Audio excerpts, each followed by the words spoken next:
Welcome everyone, Questini here with a discussion about Queen Hellebron of the Dark Elves. A far more powerful legendary lord for the Dark Elves than perhaps a lot of people realize, because I think if you were to do a poll of Dark Elven campaigns, in fact I have done so, Hellebron is the most unpopular Dark Elf legendary lord among the player base. But she actually has a fairly good campaign in quite a lot of ways, and she does have access to a really good amount of power. If we look at her faction effects, what's really important about her faction effects, she does get hero capacity +2 for death hacks. So the moment she can recruit death hacks, she'll have 4 death hacks in her campaign. That is a significant amount of power. It means every army that you have, reasonably so within that early game, will be running around with replenishment. There's a significant level of power because of that. She also starts with the death hag, so she gets replenishment right from the very beginning of her campaign as the Dark Elf Legendary Lord. The other thing that's really important over here is that she gets plus 25% casualties captured post-battle. So that means she gets a significant amount of slave labor in her campaign very easily, far more easily than anyone else. I mean, Lokir could conceivably get more free labor slaves during his campaign with one of the rights, but that's only temporary. Whereas Hellebron permanently gets a casualties post-battle benefit in her campaign by a quarter compared to the default situation. That's the first benefit. The second benefit is the Blood Queen. Now, it can end up resulting in some negatives, though really it is very difficult to actually have this meter decrease beyond like, say, respected to bitter. And even if it does decrease to bitter, it's not really that's very significant to losing to control. But the thing is, you can maintain it at either Blood Queen levels or at Joyous. So you're looking at having 6 control in all provinces and quite crucially 10 leadership for all armies. To understand how significant 10 leadership is for an army beyond the physical resistance and perfect vigor for Witch Elves, Sisters of Slaughter, Death Hags, Knight Assassins, and Har Ganeth Executioners, you're looking for heroes. By the way, Death Hags having 20% physical resistance and Hellebron having 20% physical resistance and perfect vigor is actually very significant in battle because it gives her a ridiculous amount of combat potential. But 10 leadership, that's crazy, because if you look at the AI stats modifier in the game, the highest you can get with the AI stats modifier cranked up to the highest possible level is 8. Anyone who's ever played a campaign with this set in maximum or just very hard battle difficulty before they detach these two knows how annoying.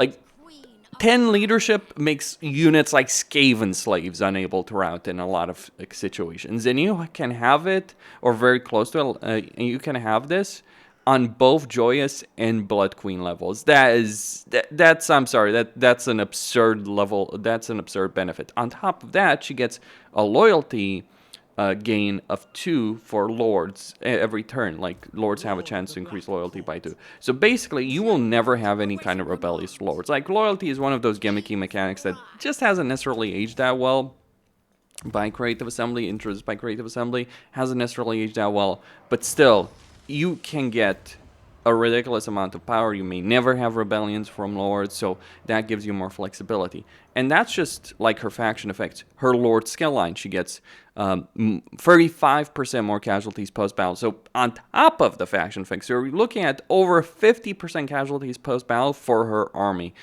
You get a significant amount of benefits. You get the Gaze of Cain as an ability, which gives very significant melee benefits, melee attack, armor piercing, base weapon damage. So any melee unit without on is going to become an absolute monster. Though you would probably want to use it on Sisters of Slaughter in conjunction with that physical resistance you can get for them. But really, like Blackheart Corsairs, even Spearmen, really, with that kind of benefit, it's like they just become absolute killers in melee. And yes, it does apply to all allies in range of this ability with a range of 100, which is actually a fairly solid range. So you can get a huge melee blob that just demolishes everything in its path. Sure, they might go on a rampage. Do you care? Because they're going to kill everything that stands in their path. And they're going to be able to survive anything that comes their way. They're not going to break that easily. Your units in every army are nigh on unbreakable. Some of the most unbreakable units under player control, not AI control. outside of a siege. And I wouldn't want to deal with sieges by Helbron. Like, let me be clear on this. Helbron is a monster to deal with, because, like, she gets that 10 leadership when I'm pretty sure when you're fighting against her, she's got this permanently on to the highest level or very close to it. And so she's, like, going to get a major leadership benefit, which is an absolute freaking nightmare to deal with in the siege. And because of all the labor she gets, all the slaves she gets post-battle, she's going to be able to get to print money in her campaign very, very easily, and also get a significant amount of growth. So she can get higher tiers far quicker. She can run around with hero squads that are better than anyone else. Like, she flat out has the best heroes of the Dark Elven campaign. Like, Death Hags aren't necessarily that fantastic, sure. Death Hags and K-Knight Assassins, but give them perfect vigor and 20% physical resistance, that's a completely different story. So you're looking at heroes that are basically hero killers and lord killers. Like, Death Hags, that's the thing about Death Hags and K-Knight Assassins. Like, you can get them at tier 3. Now, this is actually significantly better than Morathi, because yes, she can get a bunch of Death Hags in her campaign, but she can't get a bunch of K-Knight Assassins. She needs tier 4 for that. While I think Morathi is overall the better campaign, that limitation on K-Knight Assassins in her campaign certainly does hurt her in some way, shape, or form.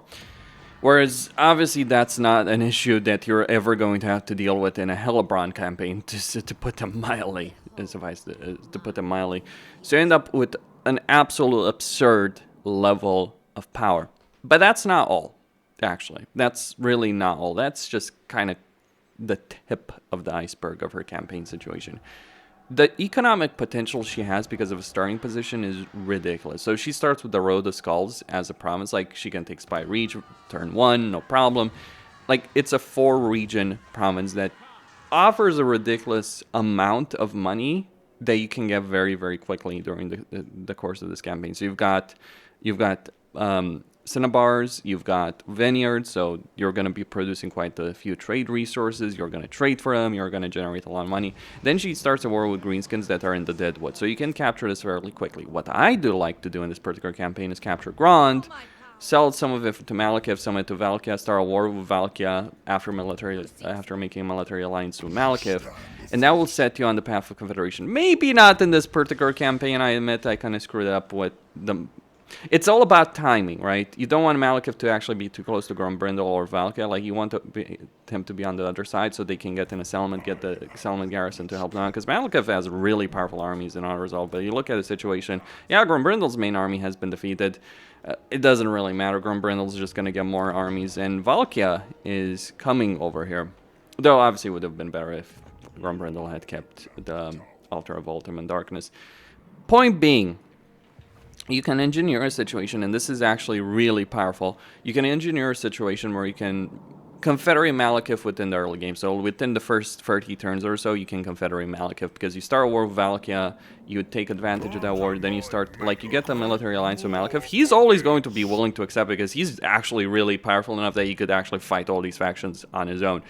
But the thing is, you create so many fires that Malekith cannot reasonably deal with all of them. Like, Valkia is just going to come over here and she's going to wipe the floor of these armies. I'm pretty certain about that. She might be stopped by the garrison, but all the same. So you engineer this kind of situation where Malekith is just going to end up being weaker. And it is RNG factors. It depends on faction potential, because, like, that's the problem with confederating Dark Elves. But here's the thing to understand. Helebron is the only legendary lord of Dark Elves who can relatively easily confederate another one. Yes, it does require a lot of crap to deal with Grand and so on and so forth, but it can be done within the first 30, 40 turns of a particular campaign. I've done it. I got it down, like, I did it multiple times, actually, within that particular time period playing as Helebron. So it is doable. That's significant. Like, if you're playing as Malekith, you think confederating Helebron is easy. Well, she's got no natural rivals. The only ones she might fight are Valkia and Sigvald. And we put it plainly. Valkia and Sigvald are player controlled. Yes, they're absurdly strong. AI versus AI, I'm just going to say it blindly. She wipes the floor with both of them. It's a rare situation where Helebron actually loses to Sigvald and Valkia. Very, very rare situation. So she ends up being stronger. She ends up with a lot of money. She will have a lot of money because of just the sheer economic potential. And by the way, the way her starting province is designed compared to every other Dark Elf Legendary Lord, minus Morathi to an extent, but yeah, let's just say that Astank has really put the damper on things for Morathi under AI control. But outside of Morathi, Hellebron has the strongest starting province in the entire game for a Dark Elf campaign. It's not as secure as Morathi's province, to be sure, because you've got Valket in the north, but in terms of economic potential, yeah, Morathi might be better in that respect. She's also very far away from all the other Dark Elf Legendary Lords, so actually confederating them. And confederating Hellebron as Malekith is difficult. So you have the only campaign where where you can confederate another Dark Elf Legendary Lord without that taking 60 plus turns. That is a significant amount of power in itself. And the fact that it's Malekith, also more powerful. Like, Malekith is not necessarily a great campaign to play. It's actually quite miserable. But he is a good Legendary Lord to confederate. He actually does have a good skill line. He has good items, etc.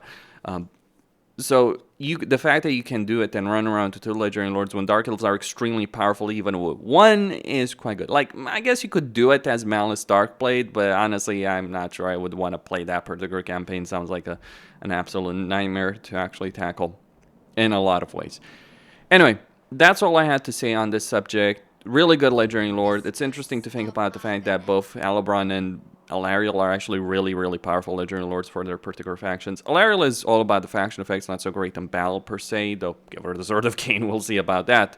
When Hellebron is much better in battles. In fact, I think for the longest possible time, I'm not a multiplayer player, but for the longest possible time, she was the best multiplayer Legendary Lord available for the Dark Elves. She is that strong. She's a hero killer. She's a Lord killer. She can move really fast in infantry. I mean, give her a Manticore, you'll even increase her ability. I mean, I'm not really sold on the Cauldron of Blood. It's not because it doesn't have good stats in Fury. It's just like, in practice, it's kind of janky to actually use, so you're actually losing quite a bit of hero and Lord killing capacity, though you won't be tar pitted as much if you use it. But, like, you put her on foot, she's actually quite fast. Like, she's not as fast as a Demonette, but Sisters of Slaughter, Death Hags, like, they still have a good amount of speed. Like, you're looking at 40 plus speed on them. That's pretty quick. And the amount of damage she can do in an actual battle, the benefit she gets with things like Gaze of Cain is quite ridiculous. She can go against infantry. She can go against lords. She's just really a powerhouse. Like, in a pure melee ability, sure, Malice Darkblade wins that fight easily. When we're looking at if you allow him to be possessed by Sarkhan, but that's a whole can of worms, and you may not want to go down that path in his campaign. I mean, Malice Darkblade is good, but outside of possession, like, I would say Helbron kills lords and heroes much faster than Malice Darkblade. Like, Malice Darkblade is nigh on unkillable in a battle. That's a different discussion. But in terms of, like, just sheer power, when you're looking by default without possession, it's like, yeah, I think like Helebron, when we're talking about Lord and hero killers, and that's significant because army morale, leadership is affected by that. Like, when we're talking about combat power for a Lord, a Legendary Lord in particular, I would say it's generally far better to have a hero killer than it is to have someone that supports your army.